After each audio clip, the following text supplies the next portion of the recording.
Welcome to Her Ink Empire. I'm Justine Almaraz, and this is the podcast that redefines what's possible for you in the tattoo industry and in your tattoo education, not only in technical skills, but in business. This show is for fine artists, creatives, visionaries, artists of all kinds, even doodlers, who are ready to not just build a career, but a legacy. Here we merge mastery, freedom, and creative power to surpass the outdated industry norms, the outdated rules, and step fully into our creative power and roles as leaders in our communities. If you've ever felt like there has to be a better way, a better option to learn tattooing, to earn in this industry, and to lead in tattooing, you're in the right place. So let's build your empire, one bold, daring step at a time. Let's dive in. Welcome, Sergio. Thank you so much for being here today. I'm so honored to have you. Hi, Justine. Super excited to, of course, be with you here and meet you in person here through the video. So looking forward to share with our friends too and have a great conversation. Yeah, me too. Thank you. So you're in Miami, I'm in Los Angeles, and what a cool, different perspective too. I'm curious about, you have so many amazing projects all happening simultaneously. Sometimes it happens like that. Not always, but sometimes seems like all things roll in the same direction, right? It is kind of fun when it happens because I think one project kind of, gives you enthusiasm and energy for the next one and the next one.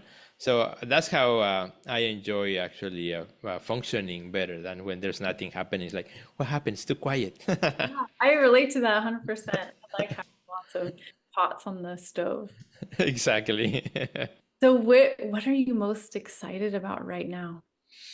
Well, I just came back from Chicago. I was there for about 11 days. I went for a project that's called Olmec Trails. I was invited to participate in this project with Mexican artists, 33 of them, which I love first when I received the email because it said an invitation, to be one of 33 artists.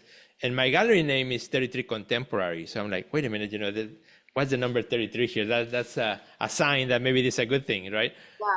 So I don't know how they came up with the number 33 or why, but there's 33 artists, half of them from Mexico who live in Mexico, and the other half Mexican artists or Mexican descent artists who live in the United States in different cities. And the idea is to each one of us, we painted a huge reproduction of the Olmec heads that the ancient cultures in Mexico carved out of stone. So they made these smaller replicas, 33 of them, so that each one of us paint them in our own style with our own ideas, and they will be on view in Chicago from June through October.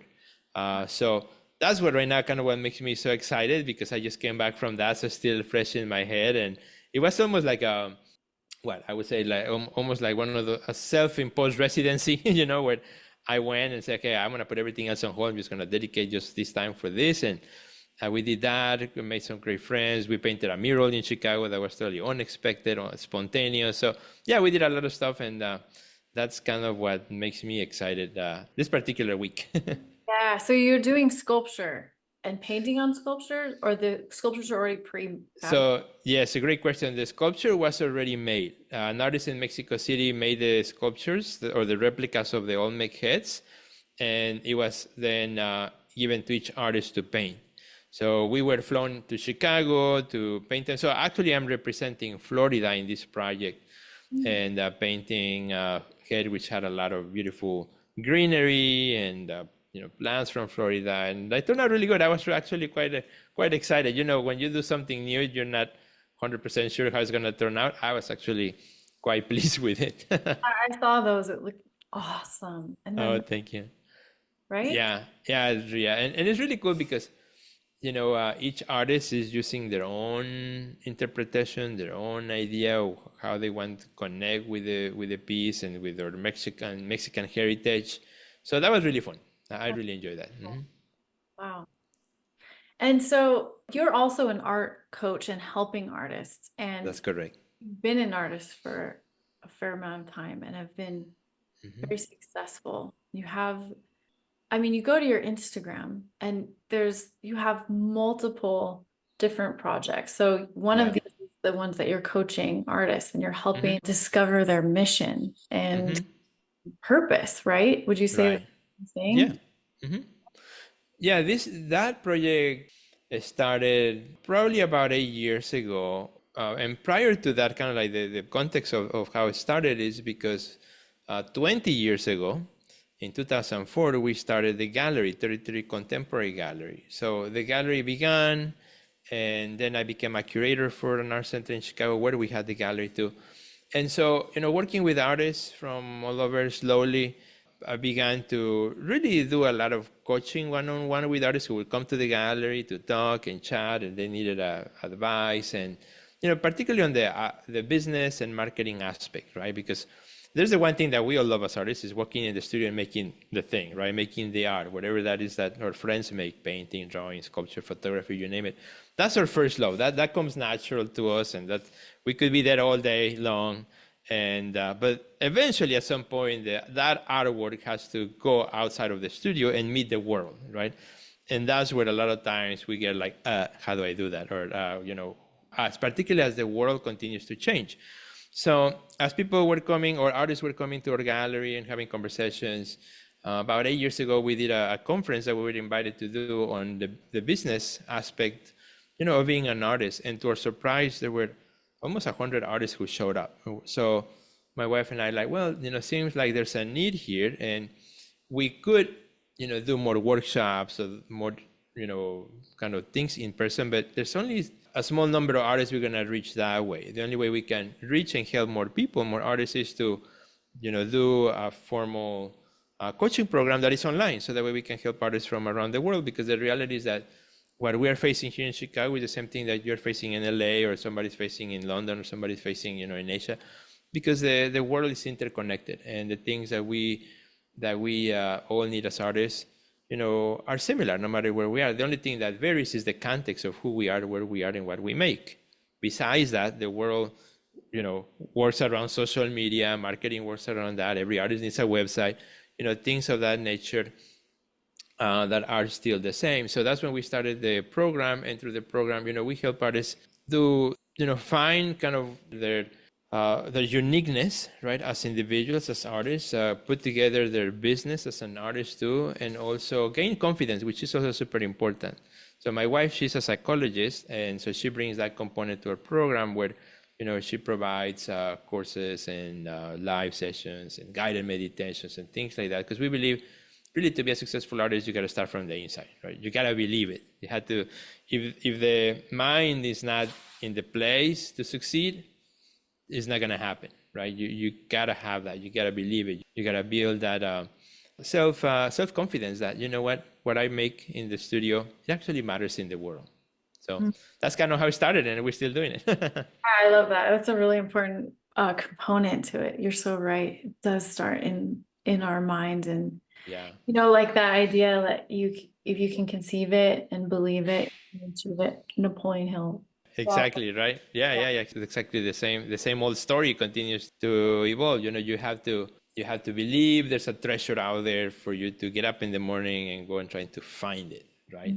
And that's what makes the whole difference. And I think for us, particularly for us as artists, we have a way of working where, we walk in the studio and it's myself and my own voices, right? And that's it. And sometimes those voices could be quite loud. You know, maybe your art is not good enough. Maybe the curator's not going to like it, or the collectors, or all these voices that sometimes get on the way. And for many years I worked in advertising, before I opened the gallery and so on. And when I walked in the office, there was a team, there were people, we were talking, there was immediate feedback, and you know none of that exists in the art studio. It's just us and the work and our voices. So that's why I think it's so important that we work on this mindset part of our career, so that we can wake up in the morning and say, you know what, I'm gonna give it a try again today. Maybe yesterday wasn't the best day, but today it's a brand new day. So I'm an artist on a mission. I can get to do this. Yeah. Artist on a mission. Yes. So what I also noticed that you're doing that I don't see a ton of artists playing Mhm, around with is mhm. this next level. Well, your program Uh-huh. level, but also the NFTs, augmented reality, Yes. AR, VR. Can you talk to that? Like, what do you feel Yeah. about I know I've heard NFTs are where it's at. Everyone's got to make their art into NFTs. And then I've also heard NFTs are dying out. Yeah. No, like what's your experience? Because you've got some beautiful NFTs available. Oh, thank you. Thank you. Yeah, so I think, I'm always been interested in technology.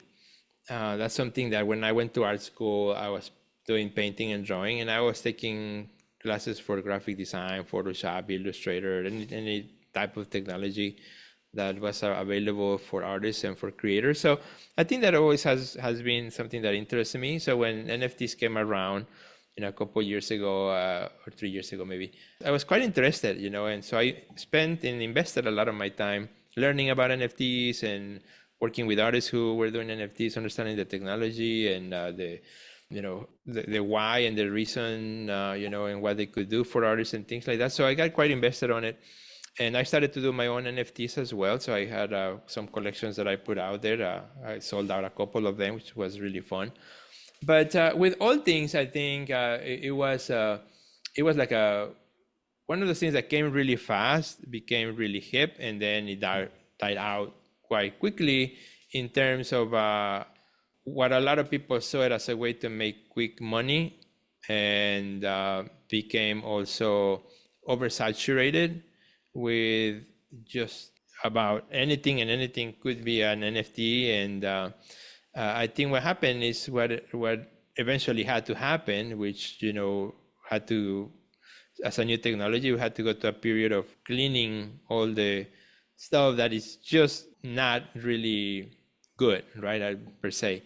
And, you know, I think that just happened. And for the last year or so, the cryptocurrency market, suffered quite a bit, and that included NFTs, and people who were buying NFTs also had a slowdown in purchasing, and because a lot of the sales went down too, and the market value for NFT. So I think as a technology, it's a fabulous technology. Is the idea that you can certify ownership, of a digital asset like you could never do before, particularly for a digital artist. Let's say I create an animation, right?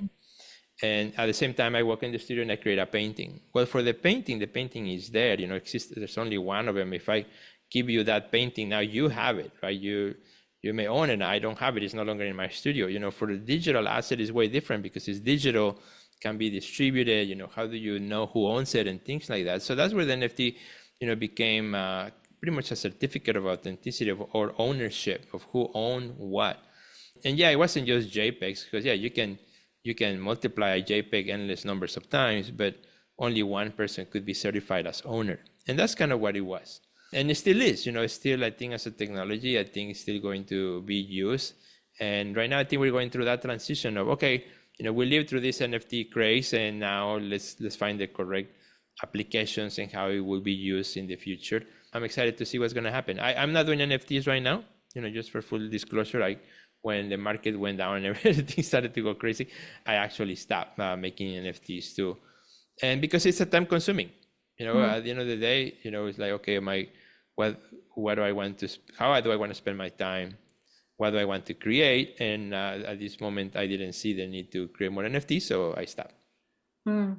Yeah, thanks for sharing that. That's really interesting. Yeah. And that adds, just one quick maybe word of advice for any artist who gets on their Instagram DMs from people who say, I love your art. I want to buy it as NFT, or, I know a bunch of NFT collectors. Be careful. All those are scams, because right now the market is down. So they're going for artists who do not know anything about NFTs. And yeah, so, just be aware of that. Yeah, I'm glad you said that. That too, for sure. Yeah, we all get those emails or those DMs. Sergio, what is your creative process look like? Like, how often are you producing art? And later I'm going to ask you about selling art, but I'm curious, like, Mhm. what's the production like for you right now? Yeah, and I think it's all connected. That's something that many years ago I made a decision, right? Of I'm not going to put myself a quota. Let's say I'm gonna spend such a number of hours in the studio. If because the moment I set a quota for myself, if I didn't make that quota, then I would punish myself, right? I would not. I would feel less of an artist. I would feel guilty because I did not meet my self-imposed quota. So, and because I do other things, which I consider everything to be part of my art career, I don't consider them to be separate, the studio from the gallery, from the education component, the coaching, or the curation. I see my art career as all of those things as one, in which I get to do different things that I love and enjoy. I enjoy most of them. I went to take down a show also while I was in Chicago that I had put together 2 months ago. It was called Awakening Earth, and it was a beautiful show. So, that is, I'm spending countless hours putting together that show, installing the show, taking down the show. I could be in the studio making art, right? But I don't see it as that. I don't see it like, well, I wish I was in the studio instead I have to be here putting nails. The way I see it, I love doing this. This is something that I love. So therefore, to answer the question specifically, my studio practice is very fluid. Just like I spend, just like the last 11 days, making art every day, working at it, and I didn't do much of the business. So there are things I had to do. Now that I'm back, I have to catch up and I do a lot of other business things. So this week and next week, I probably will not do any art, to tell you the truth. And I'm totally fine with it. I'm totally okay with it. That's how I chose to live my life and my career as an artist, right? I'm not saying you have to do what I do, and I'm not saying I'm right or you're wrong. I'm just saying that's what I chose, right? And as a choice, I'm happy with it. Yeah, some people may say, well, if you don't make art every day, or artists need to make art every day, or, well, that's again a self-imposed quota that you're giving yourself, or somebody told you, but you have to do you have to make the choice of what art career you want to live, and then don't criticize what others choose, right? That's kind of my way of seeing it. And there are artists who work every day in the studio, and they work in every day in the studio, and I love it. That's awesome. That's not me, Mhm. right? And I'm okay with that. So that's why there's no specific answer to that. And the same thing when it comes to the marketing and the sales and all aspects of it. It's because I like to work in series, for example. Typically, I like to then do a series and then do a full release of that series. Then do the marketing for the release of the series, maybe 3 or 4 pieces. That's when I will be pushing the sales really hard and things like that. And when that series is over or those pieces are sold or whatnot, then it's okay. Then I enjoy being an artist. So I like the concept of push and pull. There's time to push the sale really hard and say, hey, no question that thing is for sale, and everyone needs to know that's for sale and how much it costs and where to buy it. And then there's times in which, it's okay. Right now I'm not pushing this. I'm enjoying being an artist. So I enjoy those cycles of how I use my time and my energy. I like that. What would you say to Yeah. the multi-passionate artist that likes to create in many different forms and in your way as well? You are multi-passionate and Hmm. creating in different business forms as well too. So have you've heard that, like, if you're, master of none, if you're dabbling Yes. in everything, right? Yes. I recently, last month, I gave a lecture here in Miami, and in the Q&A, somebody asked me, so Sergio, if you were to choose one thing, which one would you choose? Would you be the artist, or would you be the curator, or the gallerist, or the educator? Which one would you choose? And that was a good question. And so the way I answer that question is like, well, to me, it's they're in my particular case, I find them to be all the same thing. They're integrated.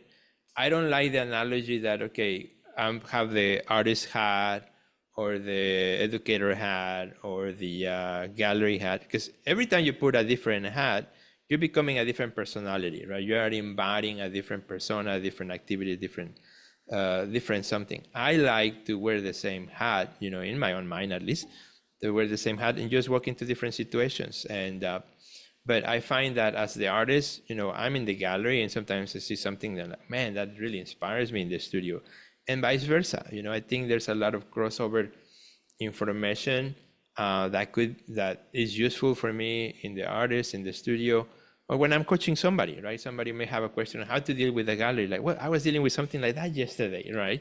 We had the same issue or the same problem, and this is how we solved it, this is how we did it. So I find that all the different aspects inform the others, and therefore I don't have a one that I would say I would just do the one thing. But that's how I'm wired. I'm not saying that everybody has to do that. Like you said, some people, all they want to do is just the art, and that's awesome, and that's fabulous. I celebrate that, and others who are like me say, you know what, I cannot just do one thing. I need to do 3 or 4. That is fine, but I think that the key component here, as you said, is that in whatever ones you choose, that you give it your best, that you give it your full capacity, your full emotion, your full energy, so that the others don't lag behind. And that's where learning where your limitations are important, right? Like learning, okay, when am I giving too much that now my art studio is really lacking, that my paintings are not as good as they could be. And that's something that each one of us has to manage, has to figure out what's that balance, and so that I'm happy with what I'm putting in the gallery, I'm happy what I'm putting as a show, I'm happy with the coaching program, and I'm happy with my paintings. The moment I'm not happy with one of them, it has happened to me. I speak from experience. There are times in which something is not right, so I have to step back and figure it out. Okay, what do I need to adjust to do differently, so that I can get back to it. Yeah, well said. Which probably is for you a similar situation, right? Because we're doing this conversation now. You could be in your studio making art, but you chose to do this podcast interview, right? Right. Yeah, no, and what you're saying, I love it, because it's giving us permission, Exactly. to just own exactly what I feel passionate about doing when I feel passionate about doing it, Exactly. Going with that flow, and what you're saying with cycles of that, just trusting it and going with it. Yeah, so cool.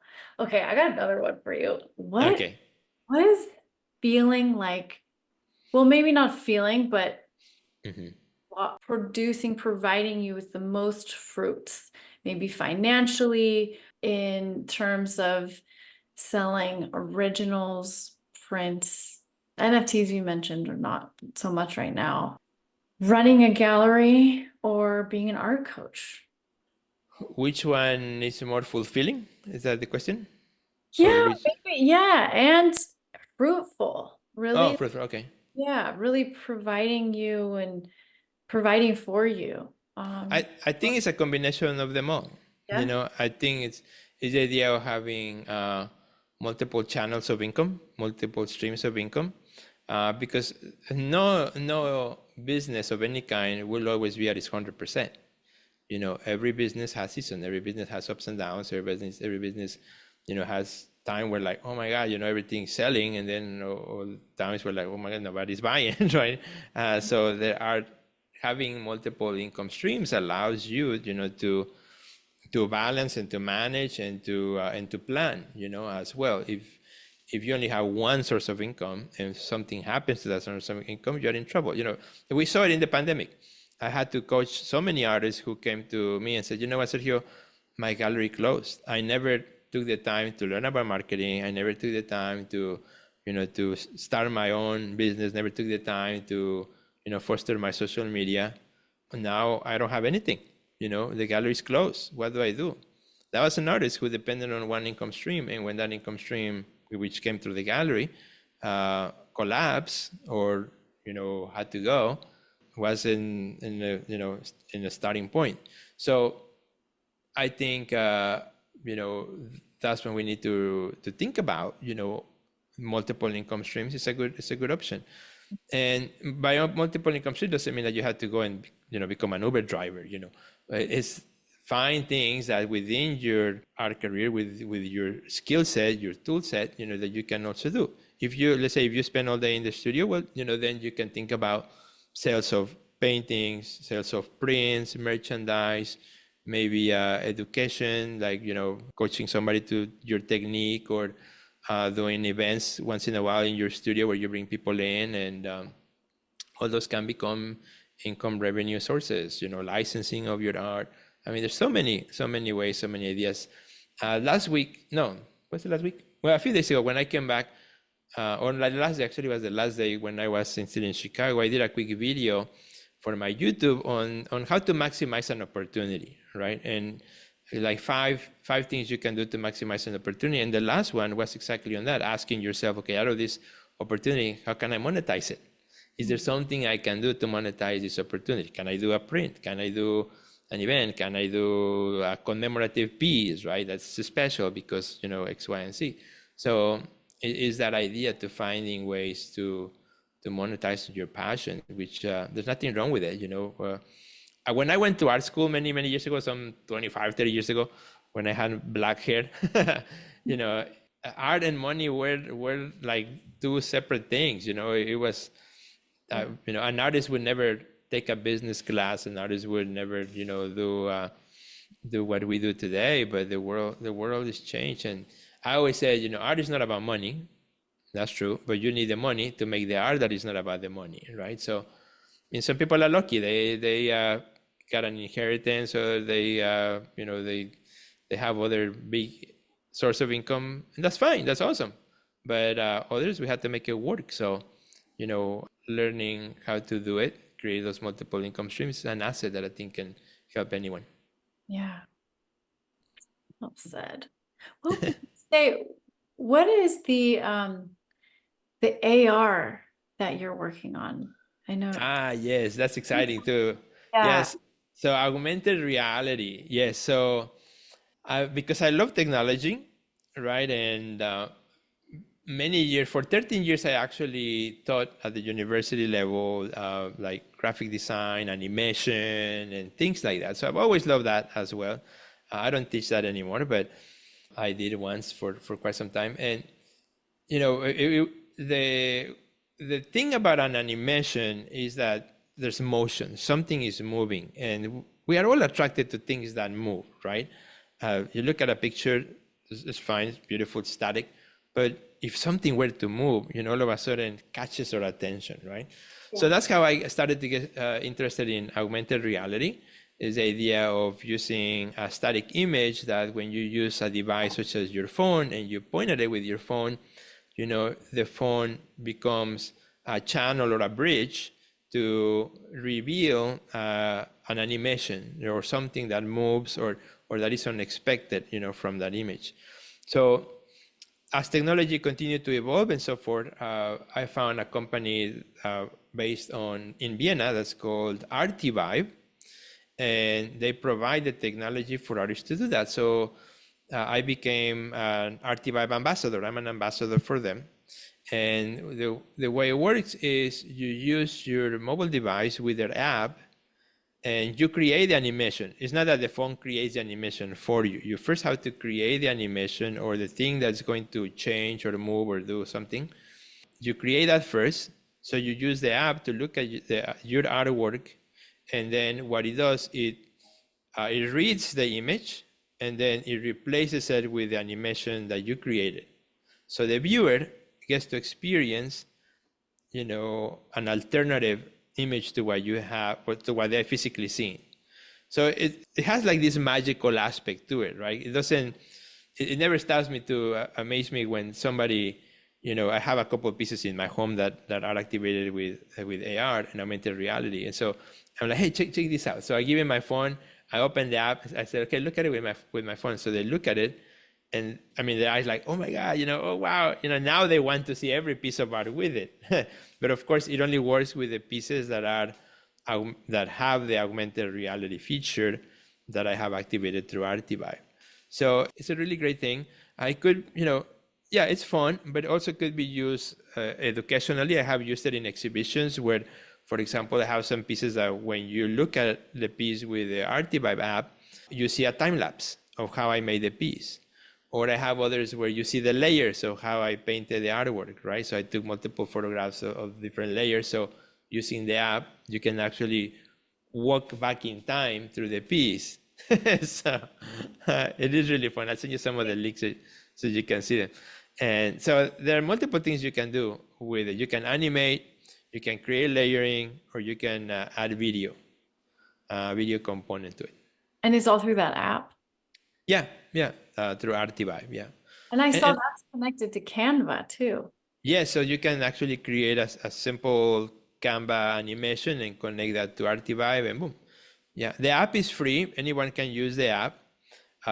You only pay for the amount of views that you get if you want. There are different plans that you can choose from. Anybody can try it for free, but there's also you can then buy different plans to, let's say if you're gonna have a big exhibition, so there'll be a lot more viewers to it. Wow. So this really is interesting because it is getting human beings into a physical space to experience AR. So it's Yes, not primarily only digital. exactly, exactly. The only digital part is what you will see through the phone. And what's really cool about it is that, let's say I make an augmented reality of this painting behind me, right? Doesn't matter where this painting is, as long as you have the app, you can look at it. But also, let's say I have the painting printed on a T-shirt. It will also be activated if you look at the T-shirt with the app. Or let's say I have it printed in a book, or in my website, I have a whole page where you can see a number of my AR pieces. So you go to my website in the computer, and then you take your phone, you open the app, and then you can see it at work. So it doesn't matter where the image exists, you know, because it reads the image, not the actual physical object. It reads that image, whatever form it may be, on a sticker or on your T-shirt or on the canvas. So it's Wow. pretty fascinating. It's pretty cool. Are you doing that? Are you putting it on other objects and in different forms? I have done some things with it. Yeah, I have done something. I mean, if, for example, the image could be in a postcard, or I have done catalogs like books where, as you go through the catalog, the pieces are have AR, augmented reality. So yeah, it is quite fun. And like I said, you experience a lot of my prints that I sell on my website do have augmented reality as well. So do you have a little QR code on the title card or something where they scan the app or something like that? Or do Yeah, you? yeah. So I include a little sheet. There's a sheet that says this print is activated with augmented reality. Here's the app that you can download, and then just point to the artwork. Very simple instructions. Wow. I love that. You really are tapping into the future of this, and I don't think a lot of artists are, and I think that's really cool that Yeah. you're teaching and you are inviting artists to learn about business Mm-hmm. and technology and the future of where art is heading, because I believe that Mm-hmm. the more technology evolves, the more precious original art becomes, and the more Mm-hmm. precious human experience becomes, and the human touch becomes. And that's why I think, Yeah. like, as a tattooer, I believe that that's a fantastic additional stream of income for an artist, because Mm-hmm. learning that can, Yeah. I don't think that a machine or robot will replace that human touch that we crave, and same with Yeah. fine original art too. So Yeah, and especially as we go into now all AI and all that stuff. Yeah, I think there's something said about the creative, the human touch. yeah. Very cool. And do you think that NFT, or do you think there's something, or do you know of anything else that is going to make a virtual experience of experiencing art something you can monetize? I Or think I think so. I think there will be more opportunities, and as we go, I think now with the sets like Apple and Meta, they're coming out with their goggles where you can experience an alternative universe and things like that through the devices or through glasses that are coming up and stuff like that. I think there'll be more ways to do it. I don't know how exactly that will yet to see. But something that's interesting too is that, for example, the saturation of images too. Don't you think about now, there's so much imagery out there in the system, in the world, that because now with AI, anybody can just go and give some prompts to the computer and you get, an unlimited number of images. So at the same time, that I think what the artist brings when creating a work of art, or a tattoo in this case, or a painting or a drawing or whatever it is, there's something I think that's still magical about it, right? Where perhaps maybe somebody may not be able to distinguish on a computer screen, what was painted and what was created digitally.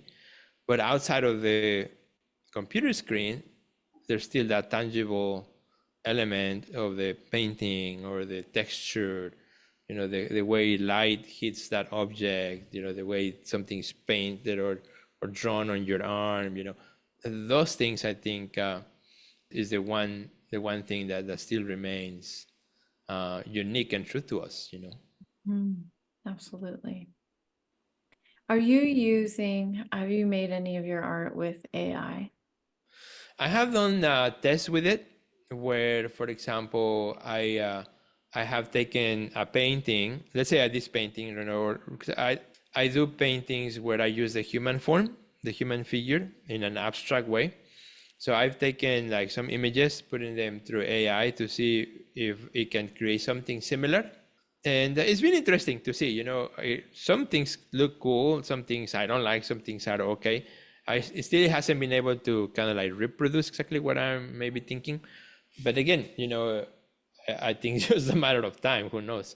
But it's getting better and better. But, I see it as a tool also that I can use to explore ideas, or, to see something a little different to how I originally created. For example, what I did is I put a particular painting, which is a male silhouette, and then I said, kind of like different prompts to reproduce it as a female. See if we could actually translate that image and give me a female version of that image. And so far, what I have received is not exactly what I was looking for. It keeps trying to make it realistic, like tries to keep making it photographic in a way.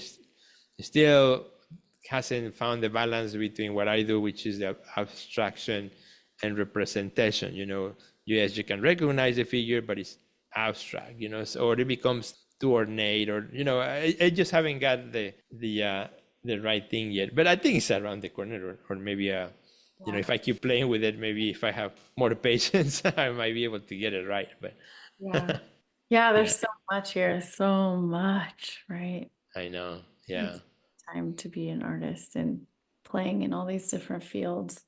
Yeah, time, and that's the aspect of time. How much time are you willing to spend on all these things when time is finite, and you have to decide how you use it. Right. The big question. Yeah. And then how do you come back to, your idea of like every artist has a mission, right? And how do you, if you have all these incredible ideas, bring them into the present and actually create them, manifest them, actualize them? Mm-hmm. Do you have any advice for artists, multi-passionate artists, on how to fulfill this creative voice, right, or a mission? Yeah. this like burning fire of all these different ideas too? Yeah. Well, last I think it was last year. It was in January. I was starting to really work in this idea of we're artists on a mission, and that's when I started to kind of like talk about it more and more, and in my podcast and in the shows and things. And it seemed like it started to resonate with a lot of artists. The idea that what, you're an artist on a mission. Even if you are not very clear on what that mission is, even if sometimes you walk in the studio and you're totally lost, even sometimes, you may feel like, I don't know exactly what it is, but the whole message of Yours on a Mission is that in order to embody that mission, we gotta walk ourselves to the creative space, right? When you engage with the creative activity, that's when your mission begins to take shape. That's when it becomes tangible. That's when it becomes visible, experiential. So the whole idea of artists on a mission is, as you have one passion or multiple passion, is, in order to embody that mission, we have to get to work. We have to get to work. And by doing so, I think the mission will become more clear and clearer as well. And things that can help a lot is make work, right? Even when you're not even sure what to make, just make, and that will give you some steps. But also write. I think there's something about writing that helps us to clarify our thoughts or ideas, our mission, and really ask yourself, what my mission with my work, what is my work about? What am I about? And those, it's a good exercise. You just do it for yourself, that gives you a good exercise to begin to clarify what is it that you do, how you talk about your art, how you talk about the things that you do to others, so that you are more effective speaking, you're more effective, more clear in your mind as to what is it that you do. And I went through that exercise myself. I've been making art for many years, but like, you know what, I wanted to clarify my own art statement. Like, what if I would just really make my art statement, instead of longer, just really, really short, really, fine-tuned to what's my mission as an artist, right? And then what's my mission as a gallery or as a coach and so on. But, asking those questions helps us to clarify and think about it. But make, right? More than important is make. You can spend 3 months thinking about it and not making, but you can spend 3 days making, and that will give you more clarity than the 3 months that you spend thinking about it. That's so true. Yeah, like action brings the clarity, right? Exactly. Yeah. Yeah. Like, for example, I decided, that I was going to talk about my art as a sanctuary. I never thought about that until I started thinking about, what's my mission. I want to talk about my art as a sanctuary, where the spirit meets the human experience. That's what my art is about. So I came out with those words and those ideas, by thinking about, I'm an artist on a mission, and what is that mission? How do I define it? How do I describe it? So, those words came to mind, and I continued to chew them, think about it, and it makes sense. So each piece is a sanctuary for, the spirit and the human experience to play, to collide, to exist. Yes, absolutely. Beautiful. Beautiful. That's a really beautiful concept. It's Thank actually you. similar to, I named my tattoo studio or altars. Altars? Oh, tell me about it. Why? Well, because I think about Earth is like Uh-huh. our physical form is like this Earth form Okay. we experience the world through, and then it being this altar, like a sanctuary, Yeah. the divine, to God to inhabit and create through. And you think about body art or Mm-hmm. using your body as art or to create Mm-hmm. art, Mm-hmm. that's Mm-hmm. I pulled those ideas together. Sounds really I similar. love it. Yeah, it's very similar. Like, so in my work, there's two things I look at: is the cycles of life, Mhm. right? That there's a cycle of birth, growth, then age, and we die. So that's a whole cycle which exists in nature, and then also spirituality. That's another thing I really value in my work, right? So the value of spirituality is super important in my art. So there's two aspects, right? The one above and the one below, and the meeting in the middle. That's the sanctuary, right? That's the painting. So kind of similar to kind of your idea of your studio. There's Yeah, I a feel lot of similarities. a lot. Yeah, I noticed that too, and I that's why I admire you and feel drawn to you and learning from you, and because that you're a more advanced version of what I hope to become, and that in the way I teach or help other artists, and learning tattooing as another form of creation, Yeah, and you're doing all of it, and I but admire all of the things, and that you're but still making art and selling that too, and like, thank you. But yeah, it's that's scary for me, like tattooing, because yeah, you see, I can screw up a painting and what, I just gesture over and that's it. But you're working on somebody's body, right? That's body art. That person's gonna wear that thing and gonna walk around the world with that marking. Does that gives you does it feel do you feel the weight of responsibility? I'm putting my mark on somebody else's body to walk around the world with it. yeah, it's a huge responsibility and a huge honor, so I don't take it lightly. Yeah, exactly. Yeah. Yeah, and yeah, I challenge you when you're ready to learn, Sergio. I'm ready. I'll teach you. Let's I don't do know. it. That's Imagine that really art. is gonna make me sweat. Can you imagine your art on skin? Right. Like this is like, I don't know. Yeah. You can totally, like I do an intuitive process where my Uh-huh. clients don't know what they're gonna get. And Oh, really? I ask them to share their intentions with me, and then I Hmm. free flow, I paint a design on them, and then I tattoo it.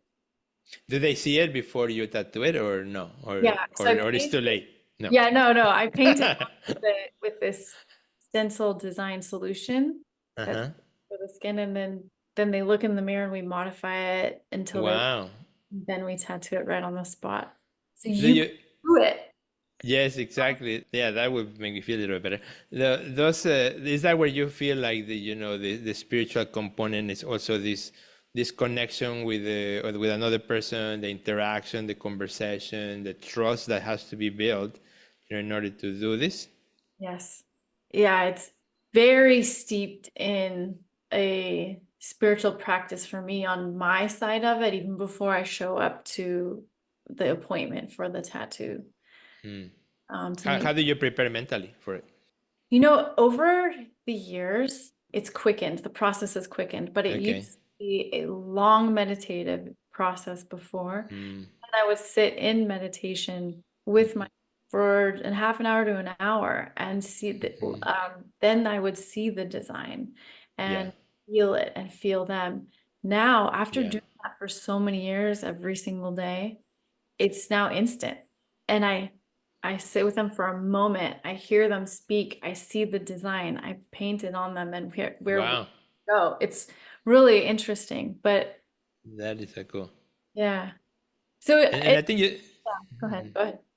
I think you touched that also in the preparation, right? The preparing, Yeah. like even now, a design that comes a lot faster. But the reason it comes out faster is because all the preparation that you have had for all previous ones, right? That you're able to do this now in such a quick way, and I think the practice of meditation, clearing your mind, and so on, it helps us all of us, as artists, on performing to our best capacity throughout our day and the things that we are doing in Yeah. our business too. I think so too. I think that when you can meditate, you can expand time. Yeah. Like that idea I've heard of collapsing time. Have you heard that idea? No, no. What is that one? Well, I think it's sort of the same concept. Okay. Collapsing or expanding time kind of feels like the same thing to me. And so in meditation, I can feel that happening. Okay. When you get in flow state, Yeah. you Yeah. lose track of time and you do so much within even like Mm-hmm. it can sometimes feel like hours passed and it felt like a moment, or it's a Mm-hmm. moment passed and it felt like hours. It's kind Yeah. of that feeling. And I think when you go into a meditative state or you can click into that flow state, you don't even Yeah. meditate because you can click in there, and that is Yeah. very cool to practice to get to that quickly. Exactly. That's awesome. I love it. No, thank you for sharing. That's pretty cool. Yeah. Well, thank you. I'm so grateful and honored to get to speak with you today and share this conversation and time with you.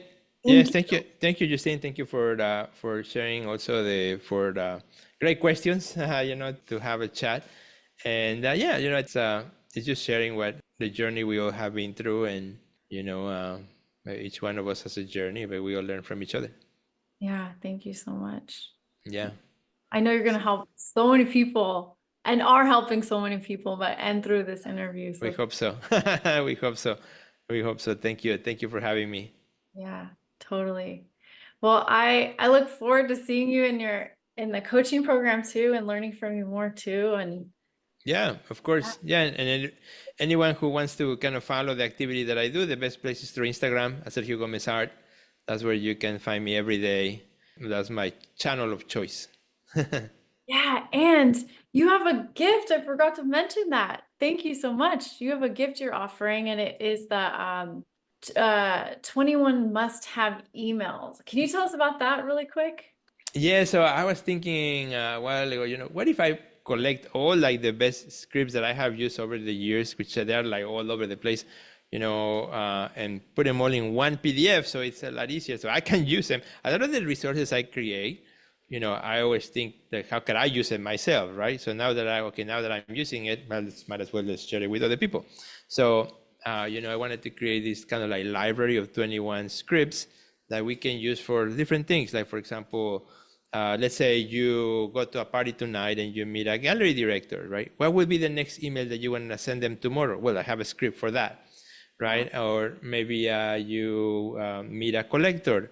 What would the email that you want to send them should say? So I have a script for that. So that kind of thing, 21 very useful scripts that anyone can use. And the key is, you look at them, you copy them, and then you make them your own, right? You don't want to just copy and paste and put somebody's name, but you want to make them your own so that sound like you. But it gives you, it's like a template that you can customize, and it helps me a lot when I'm learning something and I see a template like, oh, okay, that's how it's supposed to look. Okay, now I can make my own, right? So that's the whole idea. Simple PDF, you can just copy and paste it, use it as you wish, and then make them work for you the same as I'm making work for me. So it's a great resource and available to all our friends. Perfect. Wonderful. So Yeah, much. I have forgotten about that. Yeah, so thank you for reminding me. Yeah, you're welcome. When you said I have a gift, like, okay, shoot, which gift was that? Okay, yeah. I noticed that. I was like, I can't refresh your memory. Thank you. No, I think that's gonna be awesome. That's so cool. I never thought about that. yeah. You get in that moment, you're like, well, okay, well, what do I need to write to that person? What do I say? Yeah, exactly. Well, thank you. Somebody, you have a show, and thank you to the curator. Here's one quick kind of like little bonus, right? I curate a lot of exhibitions. The previous show I just closed, there were about 45 artists, and etc. The other one, so I curate a lot of exhibitions with a lot of artists throughout the year. I've curated over 150 shows, and I can count, how many people actually, after the show ends, send you an email to follow up, to follow up to the curator, or to say thank you, or to stay in touch with the curator. Most of us as artists, we have the show, hey, it's excited. The show ends, we're already thinking about the next one, we're moving forward, and that's it, right? So we can maximize that opportunity if you send a thank you email to the curator. Thank you so much for having me. I really enjoy it. I love this piece or that, or it was really fun. Or, I'll keep you up to date on what's happening, or asking, what is your next show, what you're excited about. Shows interest and shows that you're a person who really appreciate the opportunity. And guess what? We all remember those people, right? So that's why, these email scripts can work. Yeah, genius. Awesome. I love it. Excellent. Well, thank you for doing what you do and being an inspiration and influence in my life and so many others. So thank you, thank you, thank you. Thank you so much for listening and being a part of Her Ink Empire. Remember, this is only the beginning. Your empire is already unfolding. Until next time, stay bold, stay aligned, and stay true to you as you build your artistic legacy.